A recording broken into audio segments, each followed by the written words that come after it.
तो चलिए सीधे लिए चलते हैं धनबाद, जहां की हमारे सहयोगी दिलीप वार्ड नंबर 13 में मौजूद हैं। दिलीप, क्या कुछ नजारा देखने को मिल रहा है? सुबह 7 बजे से मतदान शुरू हो गए हैं।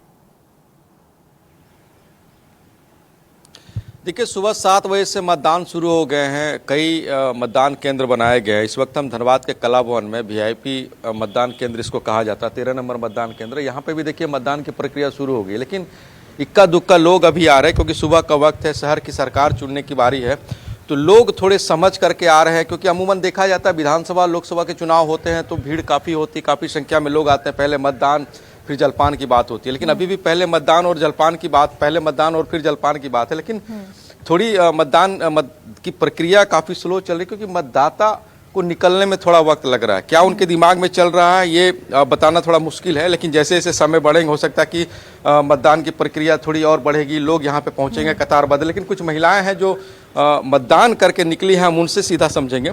देखिए, विधानसभा के चुनाव होते हैं, विधायक चुनना है, लोकसभा के चुनाव होते हैं, सांसद चुनना है, लेकिन जब निगम के चुनाव होते हैं तो शहर की सरकार चुननी होती है। तो क्या दिमाग में माइंडसेट रहता है, कैसे लोगों को वोट देना है, कैसे शहर की डेवलपमेंट हो? चुनाव तो हमारा अधिकार है, इसका प्रयोग सभी को करना चाहिए और बढ़ चढ़ कर करना चाहिए। यह तय करता है कि आप इस देश के नागरिक हैं। सबसे पहली बात तो ये, जो कि सबके लिए बहुत महत्वपूर्ण है, अपना 100% मतदान होना चाहिए। और शहर की सरकार, स्थानीयता जहाँ हम रहते हैं वहाँ मुझे जो जो व्यवस्थाएं चाहिए, वो व्यवस्थाएं अगर मुझे लगती है कि जिन्होंने भी सरकार चलाई, यहाँ की लोकल स्थानीयता की मेयर या फिर पार्षद, अगर वो अच्छा कर रहे हैं तो उनको ही देना चाहिए। अगर लगता है कि इस व्यवस्था को बदलने की ज़रूरत है तो उन्हें देनी चाहिए। तो मुद्दे तो होंगे ना, काफ़ी समय बाद नगर निगम के चुनाव हो रहे हैं, आप यहाँ पे रह रही है पिछले कई वर्षों, तो माइंडसेट रहा होगा क्या मुद्दे थे धनबाद में, उन मुद्दों का निराकरण हुआ नहीं हुआ, इस बार क्या मुद्दे माइंडसेट करके, मतदान गुप्त होता है बताना नहीं है, लेकिन मुद्दे तो दिमाग में रहते हैं ना। मुद्दे बहुत खास नहीं है। पहली बात, मैं यहाँ रहती नहीं हूँ, मैं यहाँ अपने मतदान का उपयोग करने आई हूँ।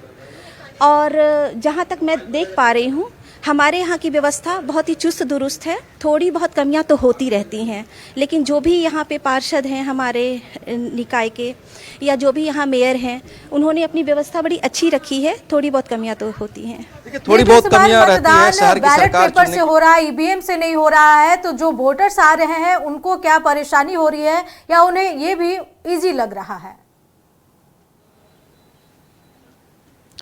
देखिए, बिल्कुल इस बार मतदान ईवीएम से नहीं हो रहे, बैलेट पेपर से हो रहा है। जबकि जो इसके पहले विधानसभा लोकसभा चुनाव हुए थे तो ईवीएम से चुनाव हुए थे। बटन दबाना काफ़ी आसान होता है या मुहर लगाना काफ़ी आसान होता है? मोहर लगाना आसान होता है सर। मुहर लगाना क्यों? इसमें सही ढंग दिखता है सर, इसी कारण से। तो बहुत इस बार जो चुनाव हो रहा है, पिछले बार तो ईवीएम पे हुए थे, तो कितना फोल्ड करना है, कैसे मोहर लगाना है, प्रत्याशियों की संख्या लंबी है, कैसे आप जज करते हैं किस प्रत्याशी को मतदान करना है? क्या बोले सर, नहीं बता सकते। देखिए, लेकिन ये बात है, आप देखिए एक युवा वोटर्स हैं हमारे साथ, इनसे भी जानेंगे।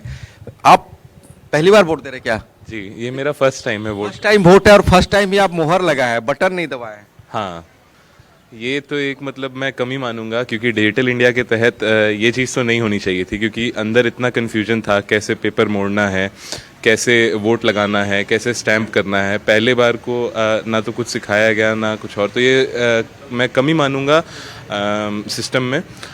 जहाँ की ईवीएम मशीन वगैरह अगर होती तो वहाँ पे सिर्फ हमें एक बटन दबाना होता है और हमारा वोट डिजिटली कैप्चर कर लिया जाता है, जो कि एक अच्छा संदेश देता है डिजिटल इंडिया के तहत। और ये एक इम्प्रूवमेंट है जो करी जा सकती है। क्या लगा, डिजिटल इंडिया है, फेसबुक पे है, निर्वाचन पदाधिकारी फेसबुक पेज चला रहे हैं, सोशल मीडिया चला रहे हैं, वो कह रहे हैं अवेयरनेस ला रहे हैं, और आपके जैसे पढ़े लिखे वोटर्स जब ये बात कह रहे हैं तो कितनी बड़ी खामियां दिख रही है आपको इसमें? जी सर, अवेयरनेस तो जैसे कि मैं ऐसे चैनल्स को अभी फॉलो नहीं करता उतना, ये मेरा पहला as a experience, first hand experience था वोट करने का। और यहाँ पे जैसे उन्होंने बताया कि पेपर ऐसे मोड़ा हुआ है तो ऐसे ही मोड़ना है, ये सब चीज़ें मैंने पहली बार देखी। और मतलब मेरी माता श्री भी साथ गई हुई थी वोट देने के लिए, तो वो मुझे शायद समझाने की कोशिश कर रही थी कैसे क्या करना है, लेकिन उन्हें भी अलाउ नहीं करा गया और बोला गया कि आप ऐसा नहीं कर सकते, जो कि समझ में आता है। पहली बार वोट दिए, क्या एक्सपीरियंस रहा, क्या लगा शहर की सरकार चुनने को लेकर? एक्सपीरियंस तो ओवरऑल सर बहुत अच्छा रहा, बहुत खुश हुआ आज कि क्या कहते हैं अपने वोटर आई कार्ड का इस्तेमाल कर पाया मैं। और वोट कर पाया चलिए सांसद दिलीप, और नजर बनाए रखे। तमाम जानकारी के लिए आपका बहुत बहुत शुक्रिया। तो बता दें कि शहर की सरकार चुनने के लिए वोटर्स बढ़ चढ़ करके हिस्सा ले रहे हैं। वहीं डिजिटल इंडिया के तहत जो युवा है उन्हें भी थोड़ी बहुत कमियां लग रही, उन्हें लग रहा है कि पहले जागरूक करना चाहिए था। डिजिटल युग में आज भी बैलेट पेपर से वोटिंग उन्हें कुछ खास रास नहीं आ रहा है।